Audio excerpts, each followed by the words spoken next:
اعوذ باللہ من الشیطان الرجیم بسم اللہ الرحمن الرحیم یا صاحب الجمال و یا سید البشر من وجهك المنی لقد نوفر القمر لا يمكن الثناء كما كان حقه بعد از خدا بزرگ توئی قصہ مختصر رضی اللہ عنہ سیدنا و مولانا محمد صلی اللہ علیہ وآلہ وسلم و اہلہ یا رب لک الحمد کما ينبغي لجلال وجهك وعظیم سلطانک رب اشرح لی صدری ویسر لی امری واحلل عقدۃ من لسانی یفقهوا قولی رب زدنی علما رب زدنی علما رب زدنی علما۔ السلام علیکم ورحمۃ اللہ وبرکاتہ۔ میں حافظہ افرا جاوید اسلام آپ سب سے مخاطب ہوں۔ اپنے یوٹیوب چینل انفینٹ اسلام میں آپ سب کو خوش آمدید کہتی ہوں۔ امید کرتی ہوں آپ سب خیریت سے ہوں گے، زندگی پرسکون، پر اطمینان اور ایمان بالخیر گزر رہی ہوگی۔ سورۃ الانبیاء اردو ترجمہ اور تفسیر، اس کی آیت نمبر 41 تک ہم گزشتہ اسباق میں پڑھ چکے ہیں۔ آج کے سبق میں سورۃ الانبیاء کے آیت نمبر 42 سے باقاعدہ آغاز کیا جا رہا ہے، جس میں اللہ رب العزت ارشاد فرماتا ہے، تم فرماؤ رات اور دن میں رحمان کے عذاب سے تمہاری کون حفاظت کرے گا؟ بلکہ وہ اپنے رب کے ذکر سے منہ پھیرے ہوئے ہیں۔ کیا ان کے کچھ خدا ہیں جو انہیں ہم سے بچا لیں گے؟ وہ اپنی ہی جانوں کی مدد نہیں کر سکتے اور نہ ہی ان کی ہماری طرف سے مدد و حفاظت کی جاتی ہے۔ اب ان آیات میں وہ کفار، وہ مشرکین، ان کو تنبیہ کی جا رہی ہے جو اللہ کے سوا دیگر اپنے ہی ہاتھوں سے تراشے ہوئے بتوں کو اور اللہ ہی کی مخلوق میں سے کسی کو خدا کا درجہ دیتے ہوئے پوجتے اور اپنا حامی و مددگار سمجھتے۔ رب العالمین فرما رہا ہے کہ تمہیں اگر یہ غلط فہمی ہے کہ یہ تمہارے لات عزیٰ منات وغیرہ تمہیں ہمارے عذاب سے بچا لیں گے، تو اس بات کو اپنے ذہن سے نکال دو، کیونکہ وہ بیچارے تو اپنے آپ کو نہیں بچا سکتے، وہ تو اپنی مدد خود نہیں کر سکتے، وہ تمہیں بچانے پر کیوں کر قادر ہوں گے۔ یہاں پر ایک اور باریک ترین نقطہ ہمارے سامنے آتا ہے، جو کہ اگلی آیت یعنی آیت نمبر 43 میں آتا ہے، لا یستطیعون نصر انفسہم ولا ھم منا یصحبون۔ یہاں پر ہمیں یہ باریک نقطہ سمجھنے کو ملتا ہے کہ لا یستطیعون نصر انفسہم، کہ وہ اپنی جانوں کی مدد نہیں کر سکتے، اور دوسرا نقطہ کیا، ولا ھم منا یصحبون۔ پہلے ان بتوں کے بارے میں اس آیت کا منظر سامنے رکھتے ہوئے، اس آیت کی تشریح سامنے رکھتے ہوئے تفسیر پڑھتے ہیں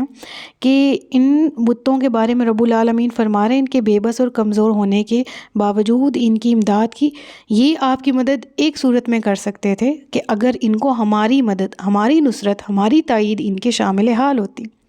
ہم ان کی اگر پشت پناہی کرتے تو ممکن تھا، لیکن یہ تو اس سے بھی محروم ہیں۔ یعنی یہ اپنی قوت کے بل بوتے پر تمہاری مدد نہ سہی، ہماری تائید اور نصرت سے ہی اپنے عقیدت مندوں کی امداد کر سکتے۔ اس آیت میں ان کے اس نظریے کی بھی نفی کر دی گئی کفار کی، کہ جو یہ سمجھتے تھے کہ یہ بت بروز قیامت ہمیں عذاب سے بھی محفوظ رکھیں گے یا ہماری شفاعت کریں گے رب العالمین کی بارگاہ میں۔ تو رب نے فرمایا کہ یہ باطل جو تم نے اپنے معبود ٹھہرا رکھے ہیں، نہ یہ خود تمہاری مدد کر سکتے ہیں اور نہ ہی ان کو ہماری تائید و نصرت حاصل ہے کہ جس کی وجہ سے ہی یہ تمہاری حاجت کو پورا کر سکیں یا تمہاری امداد رسی کر سکیں۔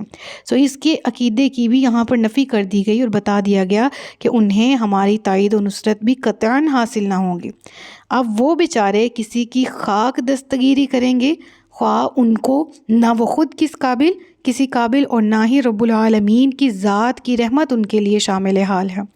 اب یہاں جو بات سمجھنے کی ہے وہ یہ ہے کہ اس آیت کی وضاحت کرتے ہوئے علامہ پانی پتی رحمۃ اللہ تعالی علیہ نے یہاں پر وضاحت کی، اور آپ ارشاد فرماتے ہیں کہ انبیاء،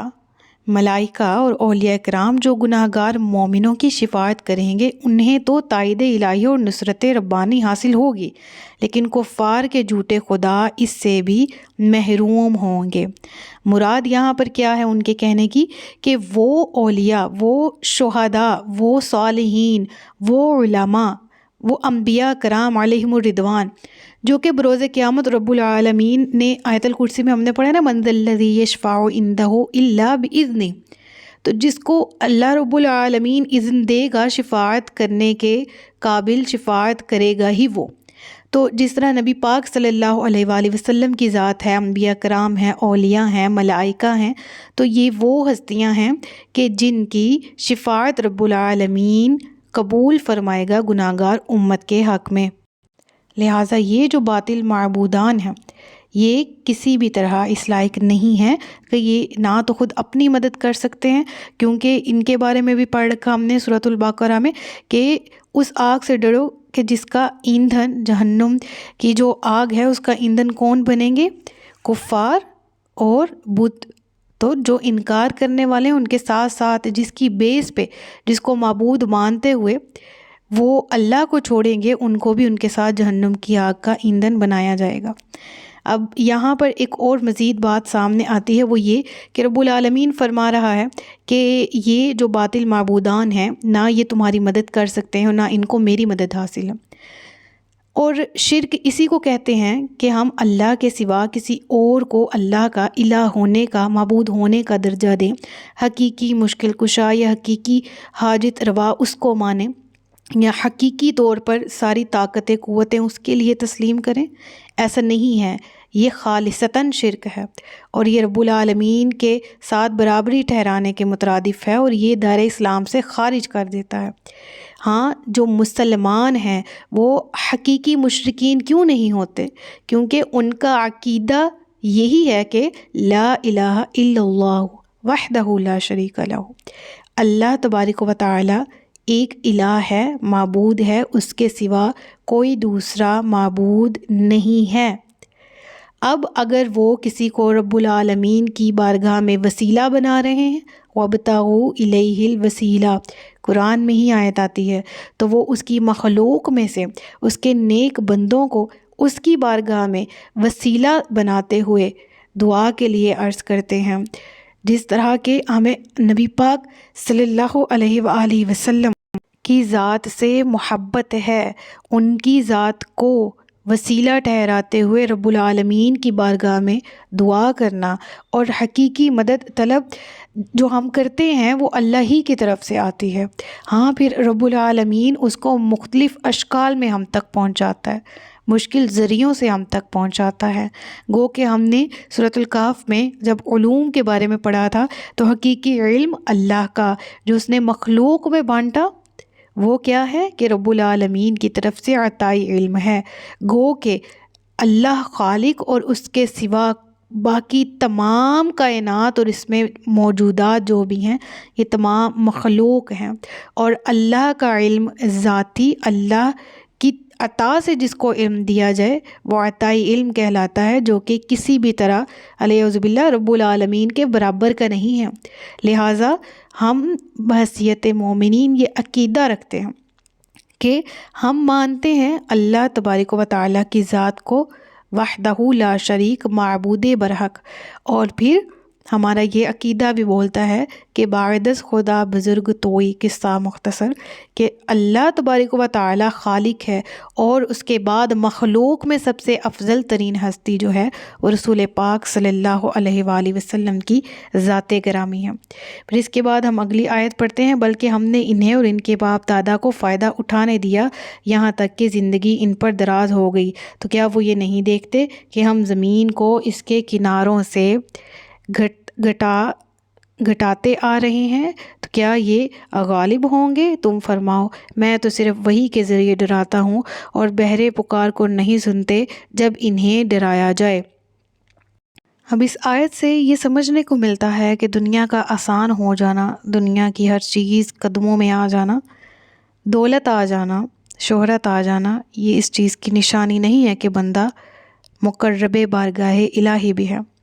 کفار بھی تھے نا، تو ان کا مسلسل انکار، مسلسل سرکشی، اول تو اس کی وجہ بیان کی جا رہی کہ ہم نے عرصہ دراز سے انہیں اور ان کے آباء و اجداد کو ہر طرح عزت دی، آسائش دی، آرائش دی، اور ان کی غلط کاریوں کے باوجود بھی لوگ ان کا احترام کرتے رہے، ان کی نافرمانیوں کے باوجود ان کے کاروبار میں، رزق میں، مال میں ترقی ہوتی گئی۔ اس کی وجہ سے ان کے ذہنوں میں یہ بات راسخ ہو گئی، پختہ ہو گئی کہ ہم حق پر قائم ہیں،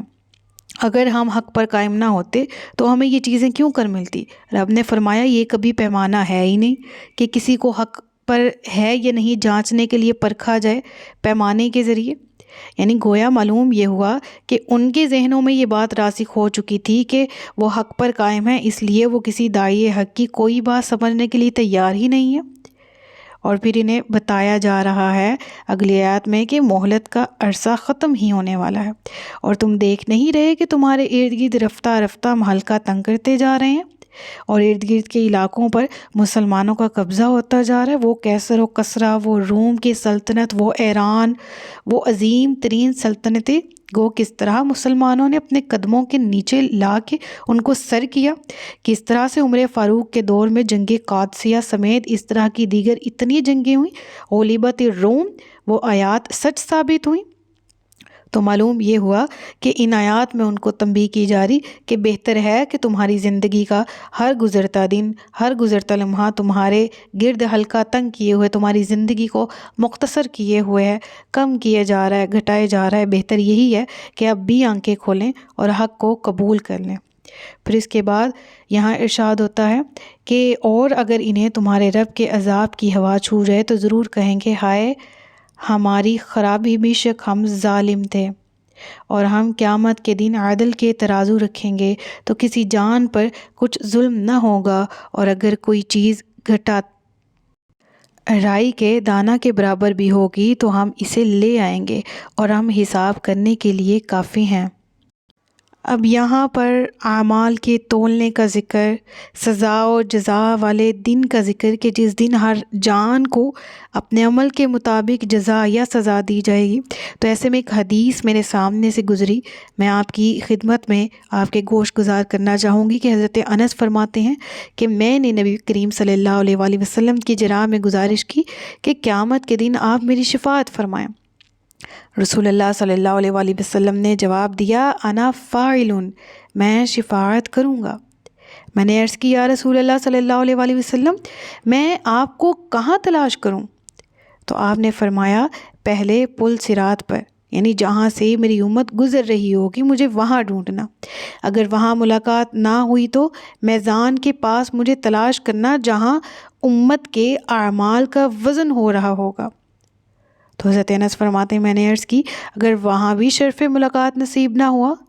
تو آقا علیہ الصلوۃ والسلام نے فرمایا پھر حوض کوثر کے پاس،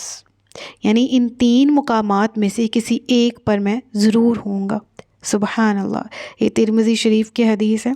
اور انشاءاللہ اللہ تبارک و تعالی ہمیں بھی نبی پاک صلی اللہ علیہ وآلہ وسلم کا دیدار، ان سے ملاقات، ان کی شفاعت نصیب فرمائیں۔ ان مقامات میں سے ہر مقام پر آقا علیہ الصلوۃ والسلام کا دیدار عطا فرمائے، اور وہ دن جس دن اعمال قائم ہوں گے، میزان قائم ہوگا، لا تخزنی یوم یبعثون، جس دن ہم اٹھائے جائیں گے، اللہ ہمیں اس دن رسوا نہ کرنا، ہمیں اپنے نبی کریم صلی اللہ علیہ وآلہ وسلم کی بارگاہ میں سرخرو کرنا، ہم تجھ سے بھی ملیں تو ہم خوشی کے ساتھ، مسرت کے ساتھ کہ قرآن کی وہ آیت ہم پر صادق آتی ہو، رضی اللہ عنہم ورضوا عنہ، رضی اللہ عنہم ورضوا عنہ، اور پھر وہ آیت کے فادخلی فی عبادی وادخلی جنتی، یا اللہ ہمیں ایسے اعمال کی، ایسی دنیا میں زندگی گزارنے کی توفیق دے کہ بروز قیامت تو ہم سے مخاطب ہو تو یوں ہو کہ اے آجا، اے شخص، اے فلاں بن فلاں، اے فلاں ابن فلاں، اے فلاں بنت فلاں، آجا فادخلی فی عبادی، میرے خاص بندوں میں شامل ہو جا، وادخلی جنتی، میری جنت میں داخل ہو جا۔ آمین ثم آمین۔ اس کے بعد یہاں سے انبیاء کرام علیہم الرضوان کا ذکر شروع ہوتا ہے کہ وہ انبیاء کرام کے جن کو جو فریضہ دیا گیا انہوں نے اس کو خوش اسلوبی سے نبھایا، اور جن مقاصد کی تکمیل کے لیے وہ تشریف لائے اس کے لیے جن مصائب سے انہیں دوچار ہونا پڑا، اور انہوں نے صبر و استقامت سے کام لیا اور سرخرو ہوئے، اپنے مقصد کو سر انجام دیا، اور جس مقصد کے ساتھ وہ اس دنیا میں آئے اسی طرح کامیابی کے ساتھ وہ اس دنیا سے ظاہری پردہ فرما کے گئے۔ ان تمام انبیاء کا یہاں پر ذکر ہے کہ ان کے اسوہ حسنہ سے، صبر و استقامت سے، ایثار و اخلاص سے ہم بحیثیت مسلمان جو ان تمام پر ایمان لاتے ہیں ہم بھی سبق حاصل کریں۔ تو گویا یہاں پر ذکر ہے وَلَقَدْ آتَيْنَا مُوسَىٰ وَهَارُونَ الْفُرْقَانَ وَضِيَاءً وَذِكْرًا لِلْمُتَّقِينَ، اور بے شک ہم نے موسیٰ اور ہارون کو فیصلہ دیا اور روشنی اور پرہیزگاروں کے لیے نصیحت دی، وہ جو اپنے رب سے بغیر دیکھے ڈرتے ہیں وہ قیامت سے ڈرتے ہیں، اور یہ برکت والا ذکر ہے جسے ہم نے نازل فرمایا، تو کیا تم اس کے منکر ہو؟ پہلے موسیٰ اور ہارون کو جو تورات عطا کی گئی اس کا ذکر، اس کے اوصاف بیان کیے جا رہے ہیں کہ وہ کتاب جو فرقان ہے یعنی حق و باطل کو الگ الگ کر دینے والی، اور وہ کتاب دیا روشنی ہے جس سے شاہراہ حیات منور ہو رہی ہے، اور پرہیزگاروں کے لیے وہ کتاب نصیحت ہے۔ اور اس کے بعد اگلی آیات میں بتایا گیا کہ متقی کون ہوتا ہے۔ اس کے بعد ذکر ہوا حضرت موسیٰ علیہ السلام اور ہارون کے ذکر کے بعد یہاں پر جب اگلا رکوع ہم شروع کریں گے تو حضرت ابراہیم علیہ السلام کا ذکر ہمیں ملے گا۔ رکوع مکمل ہو رہا ہے، حضرت ابراہیم علیہ السلام کا تذکرہ انشاءاللہ اگلے لیکچر میں پڑھتے ہیں۔ صدق اللہ العلی العظیم و صدق رسولہ النبی الکریم۔ سچ فرمایا اللہ نے جو عظمت والا ہے۔ اپنا بہت سا خیال رکھیے گا، مجھے دعاؤں میں یاد رکھیے گا۔ تاجدار ختم نبوت زندہ باد، پاکستان ہمیشہ زندہ باد۔ السلام علیکم ورحمۃ اللہ وبرکاتہ۔